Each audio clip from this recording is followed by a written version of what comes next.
स्वागत है आप सबका फिर से मेरे इस नए लेक्चर में। और मैं अशोक कुमार आप सभी का स्वागत करता हूँ।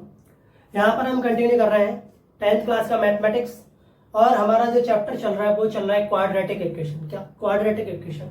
अब तक हमने सिंपली क्या किया था, हमें एक एक्सप्रेशन दिया था और हमको ये बताना था कि ये एक्सप्रेशन क्वाड्रेटिक इक्वेशन है या नहीं, यस या नो में हमको आंसर देना था उसके सब कैलकुलेशन करने के बाद। लेकिन अब यहाँ पर थोड़ा सा इंटरेस्टिंग बनाने वाला है ये टॉपिक को।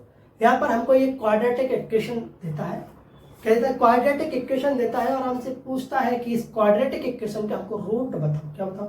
रूट बताओ। तो एक क्वाड्रेटिक इक्वेशन के रूट फाइंड करने की 2 मेथड होती है। एक तो होता है फैक्टराइजेशन, बाई फैक्टराइजेशन, लेकिन हम फैक्टराइजेशन वाला मेथड यहाँ पर यूज नहीं करते हैं।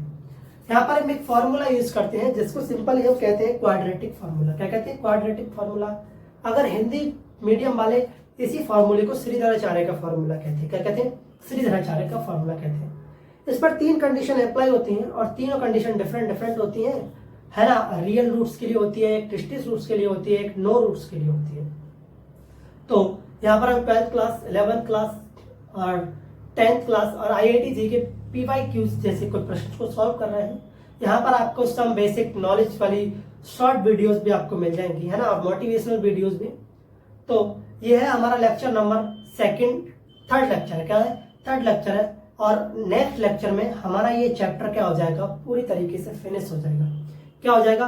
पूरी तरीके से हमारा ये चैप्टर क्या हो जाएगा, फिनिश हो जाएगा, क्वाड्रेटिक इक्वेशन। इससे हमारा नेक्स्ट चैप्टर होगा वो होगा सीक्वेंस एंड सीरीज। क्या होगा? Sequence and series. तो देखिए क्या है quadratic, what is the quadratic formula, कैसे हम एक क्वाड्रेटिक इक्वेशन के हम नेचर ऑफ रूट्स कैलकुलेट करते हैं, है ना। तो ये सारी चीजें क्या करेंगे हम यहाँ पर डिस्कस करेंगे। क्या करेंगे? डिस्कस करेंगे। तो देखो व्हाट इज क्वाड्रेटिक फार्मूला। क्या होता है क्वाड्रेटिक फार्मूला? जिससे हम एक क्वाड्रेटिक इक्वेशंस के रूट कैलकुलेट करते हैं। क्या करते हैं? रूट कैलकुलेट करते हैं। जब हम क्वाड्रेटिक इक्वेशन के रूट कैलकुलेट करते हैं तो ये फॉर्मूला अप्लाई होगा या नहीं होगा, या किस नेचर के हमको रूट्स फाइंड होंगे, ये 3 कंडीशंस हमको गिवन दी होती हैं। उनको क्या करना पड़ता है? हमको चेक करना पड़ता है। क्या करना पड़ता है? चेक करना पड़ता है। तो देखो कंडीशन, 3 कंडीशंस होती हैं। एक कंडीशन ऐसी होती है जिसमें हम क्वाड्रेटिक इक्वेशन पर इस फॉर्मूले को अप्लाई नहीं करते हैं। 2 कंडीशंस ऐसी होती हैं जिनमें हम इस क्वाड्रेटिक फॉर्मूले को अप्लाई करते हैं और रूट्स फाइंड करते हैं। और किस नेचर के रूट्स फाइंड होंगे वो कंडीशन ही डिसाइड करती है। क्या करती है? कंडीशन डिसाइड करती है। तो देखो 3 कंडीशंस होती है हमारे पास। कितनी कंडीशंस होती है? 3। कितनी कंडीशंस होती है हमारे पास? 3 कंडीशन होती है। पहली कंडीशन क्या होती है हमारे पास? पहली कंडीशन होती है हमारे पास v² - 4ac ग्रेटर देन 0। पहली कंडीशन क्या होती है? v² - 4ac greater than 0। क्या? Greater than 0। अगर v² - 4ac की वैल्यू ग्रेटर देन 0 है तो हमारे पास 2 डिस्टिंक्ट रूट आएंगे क्वाड्रेटिक इक्वेशंस के। किसके? क्वाड्रेटिक इक्वेशंस के। तो 2 डिस्टिंक्ट एंड रियल, 2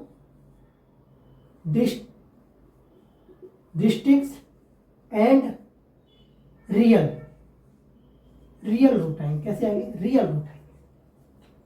अगर v² - 4ac की वैल्यू ग्रेटर देन 0 है तो हमारे पास क्वाड्रेटिक इक्वेशन के 2 रूट्स आएंगे। और कैसे होंगे? दोनों रूट्स कैसे होंगे? डिस्टिंक्ट होंगे। कैसे होंगे? डिस्टिंक्ट होंगे और रियल होंगे। क्या होंगे? रियल होंगे। थर्ड कंडीशन क्या होती है हमारी?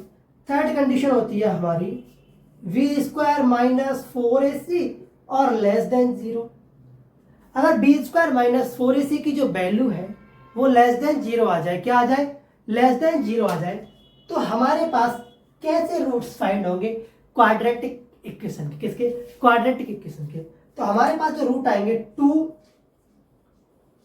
इक्वल एंड रियल रूट हमारे पास आएंगे। 2 इक्वल एंड रियल रूट हमारे पास आएंगे अगर v² - 4ac की वैल्यू हमारे पास आ जाती है तो, है ना। अब एनदर कंडीशन क्या है? एनदर कंडीशन यानी कि थर्ड कंडीशन होती है v² - 4ac इक्वल टू 0। अगर v² - 4ac की वैल्यू अगर 0 के इक्वल आ जाए, किसके इक्वल आ जाए?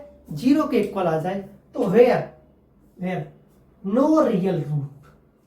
तो हमारे पास गिवन क्वाड्रेटिक इक्वेशन का कोई भी रियल रूट नहीं आएगा, यानी कि हम इस क्वाड्रेटिक फॉर्मूले को अप्लाई नहीं करेंगे, हम इस क्वाड्रेटिक फॉर्मूले को अप्लाई नहीं करेंगे। तो एक्सरसाइज 4.2 ओवरऑल एक्सरसाइज इसी फॉर्मूले पर बेस्ड है। क्या है? इसी फॉर्मूले पर बेस्ड है ना। तो देखो, वेयर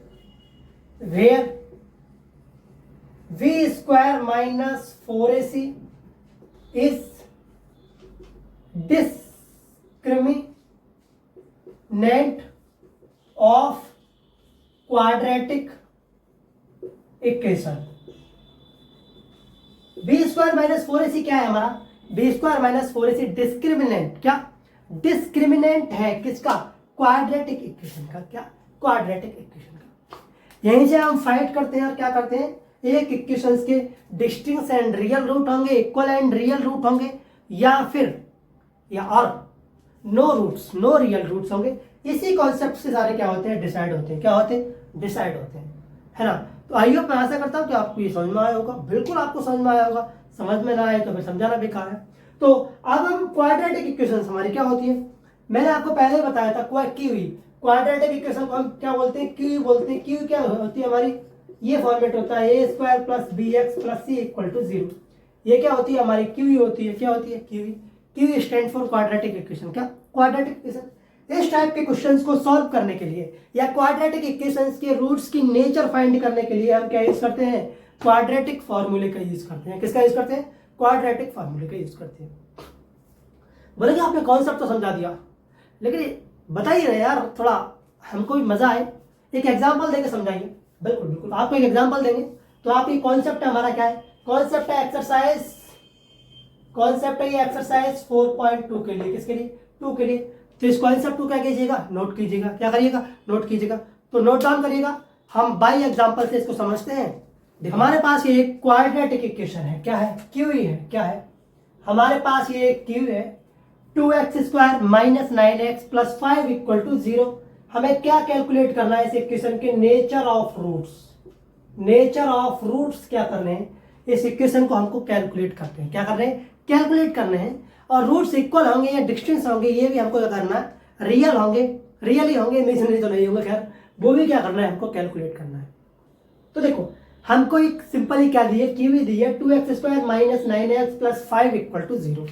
तो देखो सॉल्यूशन, क्या सॉल्यूशन? देखो थोड़ा ध्यान से समझना है कि क्वेश्चन आप सॉल्व कर सकते हो अच्छे से। सॉल्यूशन हमारे लिए क्यू दी हुई है 2x square minus 9x plus 5 equal to 0।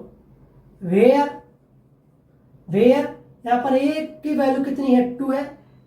a क्या है? Coefficient of x square. तो a की वैल्यू कितनी है? 2 है। b की वैल्यू कितनी है? माइनस 9 है। और c की वैल्यू कितनी है? प्लस 5 है। क्या है?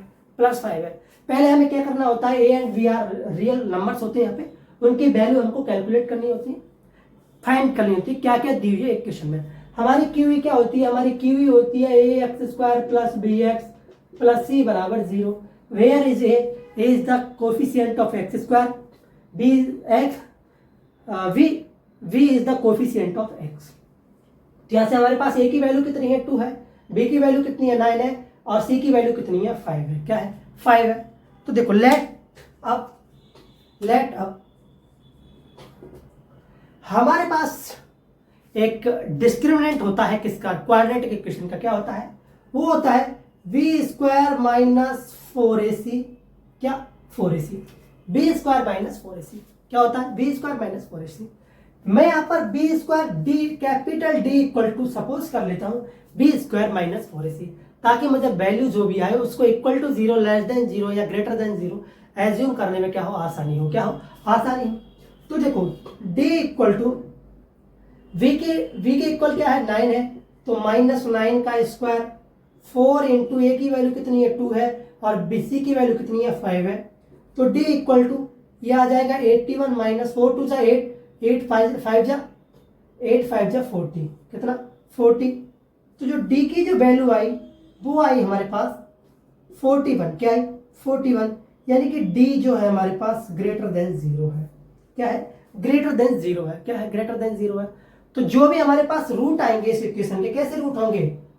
2 डिस्ट्रिक्ट्स यानी कि डिफरेंट एंड रियल रूट्स होंगे। कैसे होंगे? रियल रूट होंगे। अब जो इक्वेशन के हमारे पास रूट आएंगे वो कैसे होंगे, डिस्टिंक्ट एंड रियल होंगे। कैसे होंगे, रियल होंगे। ये बात आपको अच्छे से समझ में आ गई होगी। आई होप, मैं आशा करता हूँ ये चीज आपको अच्छे से समझ में आ गई होगी। तो देखो, y using quadratic formula, y using quadratic formula. अब हम क्या करते हैं, क्वाड्रेटिक फॉर्मूला यूज करते हैं। क्वाड्रेटिक फॉर्मूला क्या होता है हमारा, क्वाड्रेटिक फॉर्मूला होता है x equal to minus B plus minus under root के अंदर we square minus 4ac upon में 2a। तो देखो x इक्वल टू, ऐसे b की वैल्यू क्या है हमारे पास 9 minus 9 plus minus under root B square minus 4ac की वैल्यू कितनी है हमारे पास 41 आई। कितनी आई 41 और अपॉन में 2 इंटू 2 कितनी आई 2 इंटू 2। तो x इक्वल टू ये हो जाएगा 9 प्लस माइनस अंडर रूट के अंदर 41 अपॉन में 4। तो देखो फर्स्ट टेक पॉजिटिव, पहले क्या लेते हैं, प्लस साइन लेते हैं। तो ये आ जाएगा x equal to 9/4 plus under root 41/4। Second take minus, हम माइनस साइन लेते हैं तो हमारे पास ये आ जाएगा 9/4 माइनस अंडर रूट के अंदर अपॉन में 4। ये क्या होंगे, हमारे रूट्स होंगे। क्या होंगे, रूट्स होंगे किसके, इस इक्वेशन के। किसके, इस इक्वेशन के। तो इस तरीके से क्वाड्रेटिक फॉर्मूला को यूज करके हम क्या करते हैं, एक क्वाड्रेटिक इक्वेशन की नेचर ऑफ रूट्स को कैलकुलेट करते हैं। क्या करते हैं, कैलकुलेट करते हैं। यहां पर हमने क्या किया, ओवरऑल कॉन्सेप्ट को समझा। किसको समझा, कॉन्सेप्ट को समझा। और अगले लेक्चर में हम एक्सरसाइज 4.2 फुल्ली फिल उसको दी एंड करके तभी सांस लेंगे। दी एंड करके तभी सांस लेंगे हम एक्सरसाइज 4.2 को। किसको, 2 को। आइए मैं आशा करता हूं कि ये क्वाड्रेटिक फॉर्मूले का जो कॉन्सेप्ट है वो अच्छे से आपको समझ में आया होगा। And I let's assume it कि आप समझ चुके हैं। You can understand it easily. आप इसको आसानी से समझ सकते हैं। और 10th क्लास के स्टूडेंट है, थोड़ा बोरिंग भी नहीं है ना। तो देखो, अब हम डिस्कस करते हैं अगले लेक्चर में एक्सरसाइज 4.2। क्या 4.2। तब तक के लिए बाय बाय।